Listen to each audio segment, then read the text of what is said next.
Hey there, it's Steve from Serious Keto, and this is the summary of my attempted 30-day challenge without caffeine. This video is brought to you by caffeine. And in this case, I'm having a little bit of Tazo Zen green tea. I had a few people ask me about green tea and which one I prefer. This is the stuff right here, Tazo Zen. It has some mint in it as well. I'm not sure what the overall caffeine content is, but I just like the way it tastes. And no, we're not actually sponsored by Tazo Zen. But if you're curious, I will include a link down below for Amazon if you'd like to get some of this stuff. Now, for those of you who missed last week's update, in that update, I admitted that I went back to caffeine. This just wasn't working out for me. I felt lethargic, just right on the edge of depressed. It was sort of a malaise. I was mentally foggy. I was in a bad mood. I was unfocused. I was unproductive. And then I went back to the caffeine and I'm feeling great. And I really kind of expected to get a little bit more of a backlash from some people, saying, oh, you're an addict and things like that. Maybe they don't wave their hands when they say it. Maybe they just say, oh, you're an addict while they're typing. But I didn't get very much of that at all, which I appreciate. I think that caffeine is a drug. In fact, I know it's a drug. But as you look at the scale of drugs, I think it's fairly benign. And just like any substance, it can be abused. And I think if you know what the right level is, what your tolerance is, and for me, that seems to be about 3 cups, it makes for a great day for me. It makes for a productive day. It makes for a focused day. It makes for a happy day. So there's no point that I saw in continuing to deprive myself of that for the sake of science. A debate that I kind of had with myself last week as I was thinking about, do I quit this challenge? Is that a failure? Or do I keep punching through? On the one hand, sometimes you'll see that graph of like nothing happening, nothing happening, nothing happening, and then boom, suddenly things happen. And then there's a little dot right before that inflection point and an arrow that says, this is when most people quit. It's sort of that motivator, that stick to it sort of mantra. But I used to teach lean startup and the whole notion of being an entrepreneur. And in that, what we taught was fail fast, learn, and move on.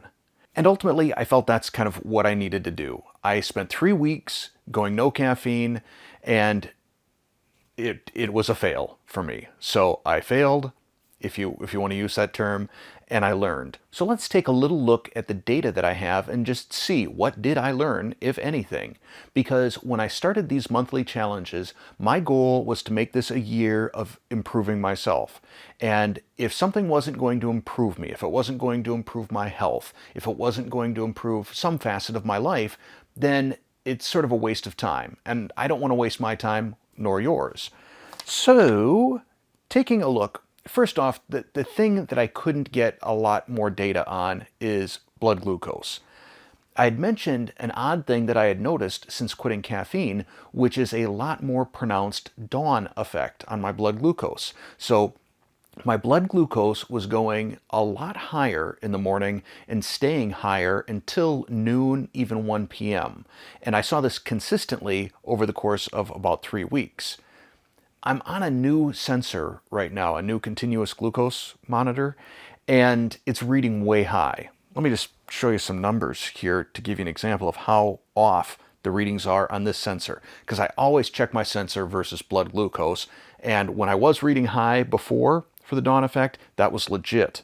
But here, right now, this morning, I measured myself 125 on the continuous glucose monitor, the Freestyle Libre. Then I measured my blood using the Keto Mojo, and it was 85. So the sensor, at least this morning, is reading 40 points high.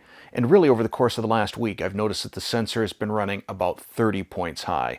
And as a result, I can't show you a good graph that would show a more stable morning glucose. It is. You just kind of got to trust me. It's neither the bits of software that I use to measure glucose is especially robust when it comes to displaying that sort of data. So just trust me, it has improved. And I believe that what this is it's the body saying, you're not giving me a stimulant, so I need to produce my own glucose to kind of give you a little bit of a pep in the morning. That's what I think is going on. And now that I'm back on caffeine, I don't need that extra little blood glucose, so my body's not creating it. The other thing that I wondered is, would giving up caffeine improve my sleep? And I measure my sleep with a Withings sleep mat, and the first 3 months of the year, my sleep score averaged a 90. For the 3 weeks that I went without caffeine, it averaged an 87, and then now back this week, we're up over 90 again. Now that 3-point difference is probably within the statistical margin of error, but the one thing that I have absolutely noticed is it takes me longer to fall asleep when I'm not drinking caffeine. When I've got caffeine, my head hits the pillow and I'm asleep within a couple of minutes. But during that 3-week period where I wasn't doing caffeine, I would lay in bed for probably close to an hour before I would fall asleep. In terms of heart rate, there was no difference at all between caffeinated and uncaffeinated. It was 81 beats per minute on average throughout the day for both. The final biometric that I tested was blood pressure, and this was kind of interesting because here is the month prior to giving up caffeine, and you can see that I was at 118/81. Here's the period where I went caffeine-free. I didn't take quite as many daily measurements, but you can see 126/83. So blood pressure, this may still be within the margin of error, but definitely did not go down. This morning, I'm back down to 118/83. So summarizing the data, and remembering that this is just n equals 1, I'm a sample size of 1, I didn't see anything. Nothing that blew my socks off and told me that caffeine was causing me any sort of issues with my various biometrics. It did, though, as I mentioned before, absolutely cause me issues in terms of mood, in terms of focus, and in terms of productivity. And when you're self-employed, and this is what you do for a living, you need to have that focus. You need to have that productivity. And it was crippling me. It really was. And I can't have that. So we're gonna put this particular monthly challenge into the "it didn't work, we learned something, and we're moving on" bucket. On Thursday, I'll be talking about what my challenge is going to be for May, and I'm pretty excited about this one. This is one that I really hope I can see some interesting biometric changes in. But we'll talk about that on Thursday. What I want to talk about now is how things went for you in the month of April. I know some of you went along with the no caffeine challenge. If you did you have better results than me? Let me know down in the comments below.